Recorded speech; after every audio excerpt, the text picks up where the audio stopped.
Madam, నాకు ముందు పీరియడ్స్‌లో at least 4-5 days bleeding అనేది అయ్యేది. కానీ రీసెంట్‌గా ఒక 2 మంత్స్ నుంచి జస్ట్ 1 ఆర్ 2 డేస్ అలా స్పాటింగ్‌లా కనిపించి ఆగిపోతుంది. అదేమైనా ప్రాబ్లమా? నాకు చాలా కంగారుగా ఉంది మేడం అని చెప్పేసి రీసెంట్‌గా ఒక పేషెంట్ నా దగ్గరకొచ్చారండి. హలో అండి. I'm doctor Ramya Sadaram, obstetrician and gynaecologist. So, yes, this is a point of concern. మీరు ఇది నెగ్లెక్ట్ చేయడానికి లేదు. ఎందుకంటే మీకు సాధారణంగా మెన్సెస్ అనేది నార్మల్‌గా వచ్చి ఇప్పుడు సడెన్‌గా బ్లీడింగ్ అనేది తగ్గింది అంటే కనుక దానికి చాలా రీజన్స్ అనేవి ఉంటాయి. ఫస్ట్ థింగ్, లోపల గర్భసంచిలో ఒక పొర అనేది ఉంటుంది. అదే ఎండోమెట్రియం. సో, అదే మనకి బ్లీడింగ్ రూపంలో మెన్సెస్ టైమ్‌లో బయటకొస్తది. సో, అది ఒకవేళ పల్చగా ఉందనుకోండి, బ్లీడింగ్ అనేది ఎక్కువ అవ్వదు.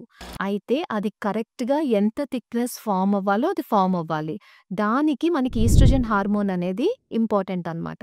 సో, కొంతమందిలో ఏంటంటే ఆ ఈస్ట్రోజన్ హార్మోన్ అనేది సరిగ్గా లేకపోవడం వల్ల, హార్మోనల్ ఇంబాలెన్స్ వల్ల ఇలా బ్లీడింగ్ అనేది సడెన్‌గా తగ్గిపోతుంది. సెకండ్ థింగ్ వచ్చేసి పీసీఓఎస్ వాళ్ళల్లో కూడా ఎగ్ అనేది బయటికి విడుదల అవ్వకపోవడం వల్ల బ్లీడింగ్ అనేది చాలా తక్కువగా ఉంటుంది. థర్డ్ థింగ్, థైరాయిడ్ ఇష్యూస్ ఎవరికైతే ఉంటాయో వాళ్ళల్లో కూడా బ్లీడింగ్ అనేది సడెన్‌గా తగ్గిపోవడం అనేది జరుగుతుందనమాట. ఫోర్త్ వన్ వచ్చేసి గర్భసంచిలో ఇప్పుడు ఈ పొరని చెప్పాను కదండీ! మీరు ఒకవేళ డీఎన్సీ అలాంటివేమైనా చేయించుకున్నట్టయితే అతుకులనేవి ఫార్మ్ అయిపోతాయి. ఈ వాల్స్ రెండింటి మధ్యలో. సో, అతుకులు ఫార్మ్ అయిపోవడం వల్ల కూడా ఇలాగా బ్లీడింగ్ అనేది చాలా తక్కువగా అవుతది.